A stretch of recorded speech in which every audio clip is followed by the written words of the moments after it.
जय श्री कृष्ण। दोस्तों, एक बार मधुसूदन से धर्मराज युधिष्ठिर पूछने लगे कि माधव, ये जो श्रावण मास के शुक्ल पक्ष की एकादशी तिथि जिसे हम पुत्रदा एकादशी कहते हैं, इसकी कथा क्या है, इसका महात्म्य क्या है।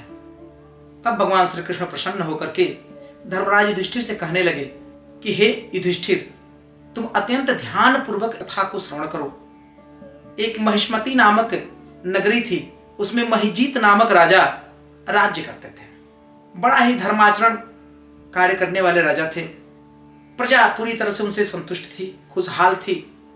राजा भी बड़े प्रसन्न थे, लेकिन राजा को एक कष्ट था कि राजा की कोई संतान न थी। ऐसे में राजा बहुत सारे दान धर्म पुण्य तमाम सारे उपाय किए, लेकिन उन्हें संतान की प्राप्ति नहीं हुई। जीवन के अंतिम चरण में उन्होंने अपनी पूरी प्रजा को बुलाया। महिजीत राजा अपनी प्रजा से कहने लगे कि आज तक मैंने कभी भी कोई पाप नहीं किया है। हमारे राज्य में, हमारे कोष में जितने भी खजाना है, ये सब धर्म के द्वारा कमाया हुआ है। कभी भी मैंने किसी ब्राह्मण को या किसी भी प्रजा को सताया नहीं है। ब्राह्मण का धन नहीं छीना है, देवत्व का धन नहीं छीना है, देवताओं का भाग नहीं लिया। फिर भी मुझे एक ऐसा दुख कि मुझे कोई संतान नहीं है, सिर्फ इसी दुख से मैं बहुत दुखी हूं। ये बात सुनकर के पूरी प्रजा दुखी हो गई और पूरी प्रजा ने अपने मन में एक बात ठानी कि हम चल करके इसका किसी न किसी ऋषि संत महात्मा से उपाय ढूंढेंगे। पूरी प्रजा मंत्री सहित निकल पड़ी और वन वन भटकने के बाद एक ऐसे संत महात्मा, जितेंद्रिय, जितात्मा, जिन्हें अपने श्वासों पर भी विजय प्राप्त थी, ऐसे संत को देख करके सब जाकर के उस संत महात्मा को प्रणाम किए। वो संत महात्मा जो थे, उनका नाम था लोमस ऋषि। ऐसा कहा जाता है कि कल्प के अंत में लोमस ऋषि का एक रोम सिर्फ गिरता है। लोमस ऋषि को प्रणाम करके सब लोग जब वहां पर बैठ गए, लोमस ऋषि ने कहा कि आप लोग हमारे पास आए हैं, अपने आने का उद्देश्य बताइए। तब मंत्री सहित वो प्रजा कहने लगी कि आप तो हमारे मन की बात जानने में ब्रह्मदेव से भी आगे हैं, फिर आप हमसे ये प्रश्न क्यों पूछते हैं।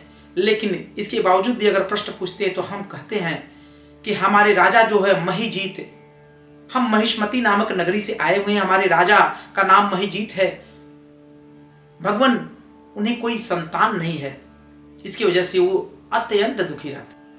और उनके निसंतान होने का कारण क्या है। तब लोमस ऋषि ने ध्यान लगाया और ध्यान लगा करके देख करके कहे कि पूर्व जन्म में ये जो तुम्हारे राजा महिजीत हैं, ये एक गरीब वैश्य थे। व्यापार करने के चक्कर में इधर उधर घूमते रहे। ज्येष्ठ मास की जो एकादशी, कृष्ण पक्ष की जो एकादशी थी, उस दिन इनको कुछ भी खाने पीने को जल तक भी नहीं मिला। भूख प्यास से तड़पते रहे। उस एकादशी का दिन ऐसे ही निकल गया। द्वादशी तिथि थी। नदी में जल पान करने के लिए, जल जैसे पीने के लिए गए तो वहां पर एक गाय जल पी रही थी। उस गाय को भगा करके वो वैश्य जल पीने लगा। चूंकि ज्येष्ठ मास की कृष्ण पक्ष की एकादशी का व्रत उन्होंने किया था, इसके फल स्वरूप इस जन्म में वे राजा बनकर के पैदा हुए और गाय को भगा दिया था। उस गाय के श्राप से उन्हें कोई संतान ना मिली, इसकी वजह से दुखी रहने लगे।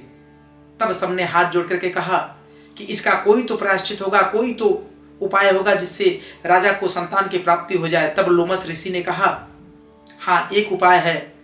अगर श्रावण मास के पुत्रदा एकादशी का आप सभी लोग व्रत करिए और राजा और रानी भी व्रत करें, और आप सभी लोग व्रत के उपरांत अपने पुण्य का फल जो है, इस एकादशी का जो पुण्य मिलता है, ये संकल्प करके आप राजा को दान दे दीजिए, तो राजा को निश्चित रूप से संतान की प्राप्ति होगी।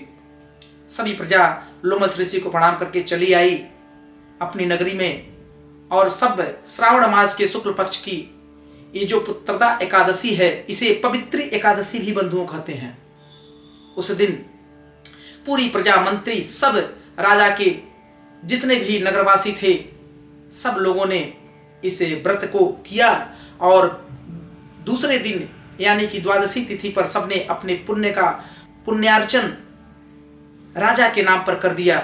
इसके फलस्वरूप 1 वर्ष के अंदर राजा को बहुत ही सुंदर और तेजस्वी पुत्र की प्राप्ति हुई। बंधुओं, जो भी इस 16 अगस्त को पुत्रदा एकादशी का व्रत करेगा, जब तक वो इस पुत्रदा एकादशी का कथा श्रवण नहीं करता, उसे पूरा पुण्य फल की प्राप्ति होने वाली नहीं है। और अगर कोई व्यक्ति व्रत नहीं भी करता है और इस कथा को श्रवण करेगा तो उसके सभी पापों का नाश होगा और उसके जीवन में खुशियां ही खुशियां आएंगी। तो ये थी बंधुओं पुत्रदा एकादशी व्रत कथा। जय श्री कृष्ण।